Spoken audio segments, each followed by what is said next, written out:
வணக்கம். கருவுறு மெய்யியல் பற்றி ஆசான் மா. செந்தமிழன் முந்தைய மெய்யியல் வகுப்புகளில் ஆற்றிய உரையில் ஒரு பகுதி. வெம்மை குளிர்மை ஆகிய இரு பண்புகளும் ஆகாயத்தில் எப்பொழுதுமே உள்ளவை. இந்த வெம்மை உச்சத்தை எட்டாத பரப்பு ஆகாயத்தில் மிகுதி, அதுதான் மிகுதி. அந்த எல்லா பரப்புமே பேரண்டத்தின் பெரும்பகுதி பரப்பு என்று கூட அதை நான் அழைப்பேன். அது குளிர்ச்சியாக இருக்கிறது, குளிர்மையாக இருக்கிறது. அங்கு இருள்தான் இருக்கும். ஏனென்றால் குளிர்மை மிகும் எல்லா இடமுமே, குளிர்ச்சி அல்ல, குளிர்மை மிகும் எல்லா இடமுமே இருளாக இருக்கும். ஒளி வெளிப்படுவதற்கு அங்கு வாய்ப்பில்லை. ஒளி வெளிப்பட வேண்டுமென்றால் அசைவு இருக்க வேண்டும், நிலைத்தன்மை இருக்கக்கூடாது. நிலைத்தன்மை மிகுந்தால் இருள், நிலைத்தன்மை குறைந்து அசைந்தால் ஒளி. ஆகவே பேரண்டத்தின் பெரும்பரப்புகள் குளிர்மையோடு உள்ளன, ஒளி வெளிப்படாத நிலையில் உள்ளன. ஏன் ஒளி வெளிப்படவில்லை என்கிறேன் என்றால், அங்கும் ஒளி இருக்கிறது. ஒளி இல்லாத இடம் என்று எதுவுமே இல்லை.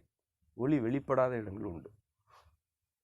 அங்கு இருள் மிகையாக இருக்கிறது, ஒளி வெளிப்பட இயலா நிலையில் உள்ளது.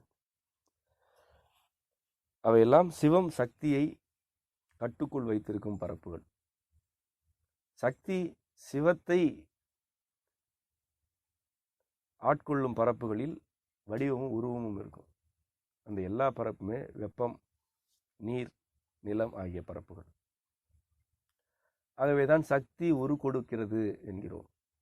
அன்னை உரு கொடுக்கிறாள் என்று சொல்வது மெய்யியல். அது தாயை பற்றிய புகழ்ச்சி உரை அல்ல. அன்னை என்று நாம் அழைப்பது அந்த அன்னையை. அன்னை மேல் இருக்கிறாள், உள்ளிருக்கிறாள். அன்னை உரு கொடுக்கிறாள் என்றால் தன்னுடைய வெம்மையால் சிவத்தின் குளிர்மையை புணர்ந்து வெம்மையை மேலோங்க செய்து வெப்பம் என்ற பூதத்தை பிறக்க செய்யும் பொழுதுதான் உருவமே பிறக்கும். வெப்பம் இல்லாமல் உருவம் இல்லை. ஆகவே சக்தி வெம்மையையும் சிவம் குளிர்மையையும் வெளிப்படுத்துவன என்று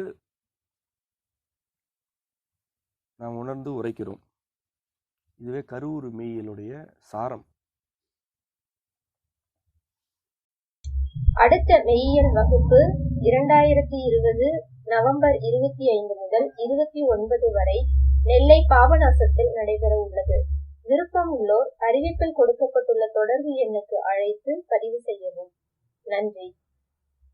விவரங்கள் காணொலியின் குறிப்பில் இணைக்கப்பட்டுள்ளன.